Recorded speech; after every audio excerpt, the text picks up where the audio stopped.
They say Rome was built on the strength of its legions, men who marched in perfect rhythm, shields locked, swords gleaming under a merciless sun. But history often forgets the whispers between the thunder. Behind the clash of steel and the roar of advancing lines, there were men who never drew a sword, men who fought from the shadows at distance. They did not scream, they did not charge. They simply drew the string and let silence speak. They say history remembers the loudest men, the ones who raised their swords to the heavens and carved their names into stone. Rome was full of them, generals, emperors, conquerors, men whose shadows stretched from the sands of Africa to the forests of Gaul. But beneath that thunderous legacy lies a quieter truth, one easily overlooked, yet no less vital to the empire's heartbeat. For the world remembers Rome for her legions, the unstoppable tide of iron and discipline. Rows of soldiers locked behind tall shields, gladius swords gleaming in the sun, their advance a slow, merciless drumbeat. It is an image burned into the mind of civilization itself, but that image is incomplete. Because while the world watched the wall of shields move forward, something else stirred behind them, unseen, unheard, but deadly precise. In the empire's greatest battles, before the clash, before the blood, before the dust rose and swallowed the light, there was silence.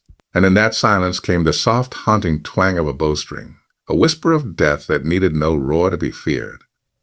The Romans were masters of discipline, but not all mastery comes from muscle. The gladius was a weapon of courage, yes, but the bow was a weapon of patience, of timing, of faith that a single moment, perfectly measured, could change the course of fate. The men who wielded it did not stand in the spotlight of glory. They were not sculpted into marble, nor praised in triumphal marches. Yet their work shaped the battlefield before a sword was ever raised. They stood apart from the main line, eyes sharp, fingers steady, hearts unshaken. Their art was not chaos, it was calculation. One shot to break a charge, one volley to pierce the armor of arrogance. They fought not for fame, but for precision. And yet, history rarely calls their names. Because Rome, in her pride, built her legend upon the sword. The gladius was the symbol of power, the mark of Roman dominance, short, efficient, intimate. A weapon that demanded closeness, demanded courage face to face. But courage takes many forms. Some face the enemy head on, others face the burden of distance, to take a life you may never see, to trust your aim through wind and fear alike. That, too, is courage. Still, in the stories carved into marble, in the grand retellings of conquest, the archers are coasted. Forgotten because their glory was quiet. The world loves thunder, not rain. But Rome, the true Rome, knew their worth when the legions marched into unfamiliar lands, where mountains cut the sky and deserts swallowed sound. It was the archers who spoke first. Their arrows opened battles, their skill softened enemies long before steel met flesh. The bowstring was Rome's secret heartbeat, the rhythm before the storm. And though the gladius bore the legend, it was the bow that bore the burden.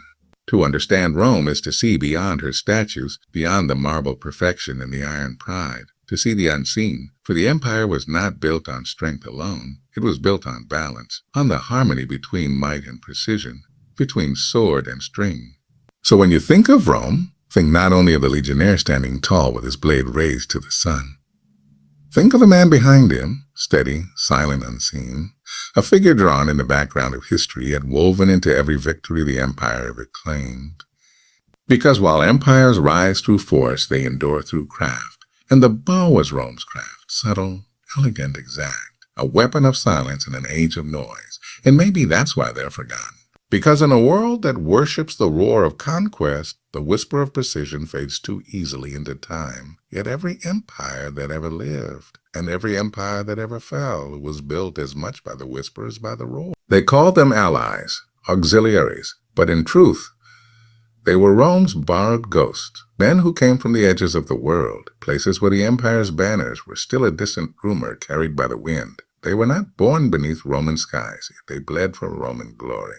And when the empire marched, they marched too, silent, steady, and deadly precise. Rome's might was built on its legions, but its survival depended on its auxiliaries. The sword and shield may have been Roman, but the bow belonged to the... From the sands of Syria, from the mountains of Crete, from the plains of Thrace, the masters of the bow answered the empire's call. They were men shaped by wind and distance, trained in lands where archery was not a craft, but a way of life. The Romans, pragmatic as ever, saw their worth. They knew that not all wars could be won by the march of iron. Some required the patience of the hunter, the silence of the watcher, the calm of a man who kills from shadows. So they recruited them by the thousands, weaving their skill into the fabric of the Roman machine. But these men, they were different. They didn't speak Latin. They didn't wear the same armor, nor fight with the same rhythm. Where Roman soldiers marched in formation, these men moved like wind, fluid, unpredictable, and free. Their bows curved like crescents of death, their arrows tipped with the precision of generations. And yet when the battle horn sounded, when the sky darkened with dust and fear, these foreigners fought under the same banner, the red standard of Rome, not for citizenship, not for glory, but for survival, for gold, for the strange enduring pull of the empire that promised power even to those it did not call its own. They were the empire's invisible edge, the first to strike, the last to be remembered. From the dunes of the east to the frozen rivers of Germania, their arrows whispered through the air, unseen yet undeniable. Their presence changed everything, because with them, Rome became something more than an army. It became a force that could strike before an enemy even closed the distance. Still, the irony lingered. The empire that prided itself on discipline, order, and Roman blood depended on the skill of men who were neither Roman nor disciplined in the same way. They were chaos turned into art, their movements alien to the rigid legions beside them. And in that strange partnership between control and freedom, Rome found perfection. But history rarely remembers balance. It remembers dominance. It remembers the sword, the triumph, the emperor standing before the cheering crowds. And so the archers, the Syrians, the Cretans, the Numidians became shadows cast behind marble statues, their names lost to time, their skill buried beneath the legend of the legion. Yet if you listen closely in the stories whispered by historians, in the ruins where arrows once fell, you can still feel their presence. Ghosts of the empire standing in silence. Men who gave their mastery to a foreign flag. Men who turned Rome's ambition into reach. They were the empire's eyes before the charge, its breath before the storm. They saw what others couldn't and struck before others dared. And maybe that's the cruel beauty of history, that the ones who fought in silence rarely make it into the songs. But every empire needs its shadows. Every army needs its unseen. Rome was no different, for it wasn't only the strength of her legions that made her eternal. It was the precision of the men who never called her home. In the chaos of battle, timing is everything. Too soon, and the plan collapses. Too late, and the cost is written in blood. The Romans knew this truth better than most. They built an empire not merely on strength, but on precision, on the careful orchestration of men, movement, and moment. And nowhere was that mastery clearer than in the way they used their archers. Before the roar of shields colliding, before the ground trembled beneath the charge of iron sandals, the air itself would shiver, touched by the faint whisper of countless bowstrings drawn as one. That sound, it was the calm before the storm. The heartbeat before Rome unleashed her fury. These archers were not an afterthought, not mere decoration to fill the ranks. They were the first note in a deadly symphony, the opening act to Rome's masterpiece of war. As the legions stood ready, shields raised in gleaming walls of discipline, the archers would move forward, their silhouettes painted by the rising dust of the battlefield. They did not shout. They did not boast. Simply took aim and let the arrows fly.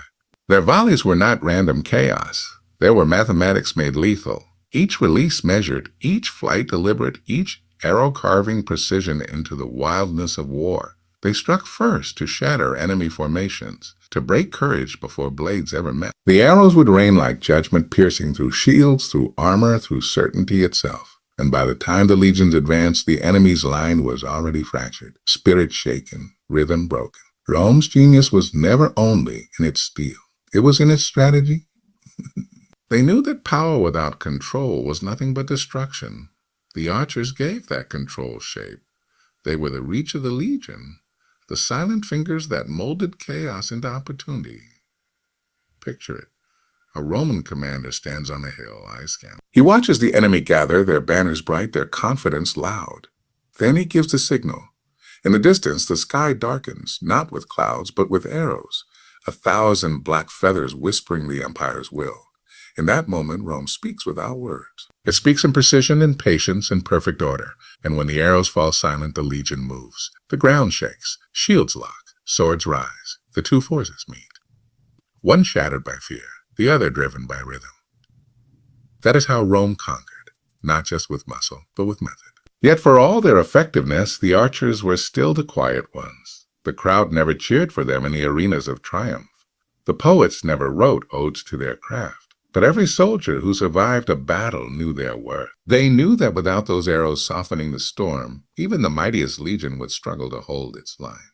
The Romans understood something timeless, that victory often begins in silence. In the moment before the clash, when one side has already taken the advantage that the other cannot see.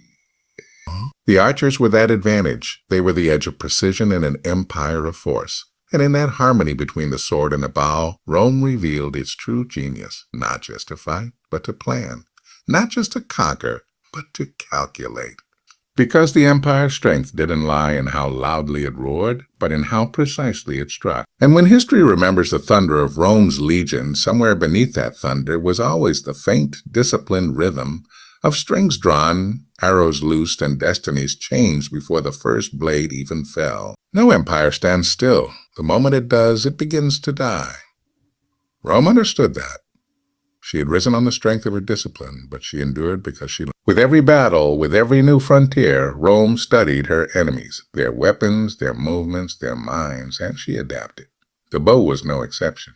In the early days, the Roman soldier fought with his sword close and his shield closer. The bow was seen as distant, impersonal, a weapon for others.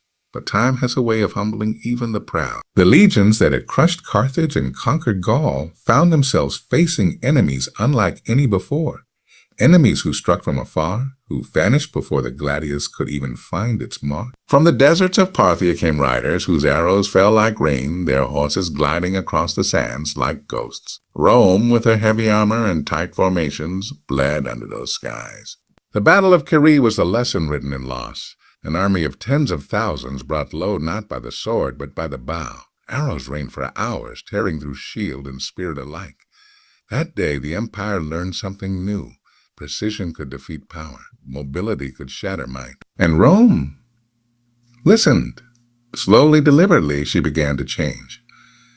No longer did she rely solely on the wall of shields and the close grind of steel. She began to weave the archer deeper into her ranks. Units of mounted archers appeared.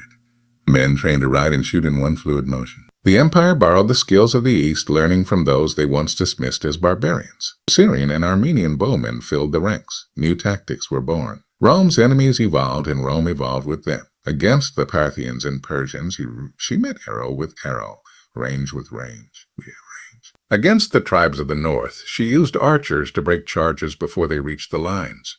The bow was no longer a foreign tool. It was a Roman weapon, refined and disciplined, bound to the empire's growing intelligence of war. It was a transformation not of pride, but of survival. The Romans learned that to rule the world, one must first understand it, and the world was changing. No longer were battles won by the weight of armor or the courage of a charge. They were won by distance, by coordination, by understanding the unseen rhythm between movement and strike. The empire that had once mocked archery as unmanly now depended on it. And through this evolution, Rome revealed the truth that echoes across all ages. Power that cannot adapt will fall. Strength without wisdom is only a statue waiting to crack. Rome's genius was not that she conquered, but that she changed, that she watched her enemies and learned from them. The bow became a symbol of that lesson, of humility forged through experience. Picture the legions of a later age. No longer just lines of swordsmen, but a living machine of war. Archers behind infantry, cavalry at the wings, commanders using range and motion like brushstrokes at canvas of the battlefield. This was no longer the Rome of myth. This was the Rome of evolution. Every arrow fired was a memory of Carrhae.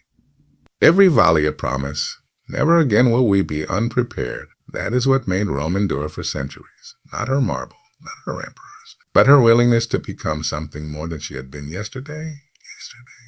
And so as the empire stretched from the mist of Britannia to the burning edge of the East, her soldiers carried with them not just steel and shield, but the silent wisdom of the bow, a weapon that taught Rome the value of distance, patience, and change. Because empires that do not evolve fade. But those that learn, even from defeat, carve their names into eternity. When an empire dies, it doesn't vanish, it echoes. In ruins, in languages, in the way men fight and build and dream, Rome may have fallen in stone, but not in spirit. Its legions are gone, its emperors long dust, yet their lessons linger, and among them none more quietly enduring than the whisper of the bow. The sword became legend, carved into statues, sung in poetry, glorified by time. But the bow was never built for glory, it was built for truth, for precision, for the understanding that not all strength needs to be loud. When Rome's banners faded from the frontiers, her enemies, and even her conquerors, carried her teachings forward. The Byzantine armies that rose from her ashes filled their ranks with archers, heirs to both Greek craft and Roman discipline.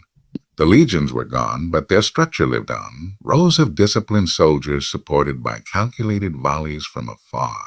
Even the medieval kingdoms of Europe, centuries later, carried echoes of Rome's tactics. The integration of archery into the rhythm of war. The Romans may not have invented the bow, but they gave it form, order, and purpose. They turned the archer from a lone hunter into part of a living machine of conquest, and that discipline, merging of precision with power, would ripple through history. But beyond strategy and steel, there was something deeper, something human. The bow reminded Rome that not all victory comes from confrontation. Sometimes it comes from patience, from the ability to strike without hatred, to act without noise. It taught them, and us, that mastery is not always measured in strength, but in control. Think of the archer, standing still in the storm, the world collapsing around him, yet his focus unbroken. Breath steady, heart calm.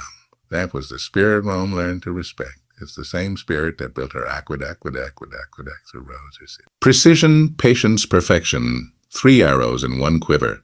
And though their names have been lost to the ages, the Syrians, the Cretans, the Numidians, the Romans who learned their craft, their legacy still hums in the silence before every modern shot fired in discipline. The lineage of precision that began when one empire learned to listen to the wind. In the grand theater of history, the archer was never the hero that stood in the spotlight. He was the unseen balance that kept the story from collapse, the reminder that even in an age of brute power there was room for art, for patience, for stillness. And perhaps that is the final truth of Rome's archers, that their legacy was never meant to be shouted, but felt, because history doesn't always remember those who make the most noise. Sometimes it remembers those who understood the silence between the notes. Rome's archers were that silence, the breath before the storm, the calm hand that shaped the fury of an empire. And though the marble crumbles, though the banners have turned to dust, somewhere in the echoes of time, in the rhythm of discipline, in the quiet art of precision, the bow still sings Rome's song, softly, steadily, eternally.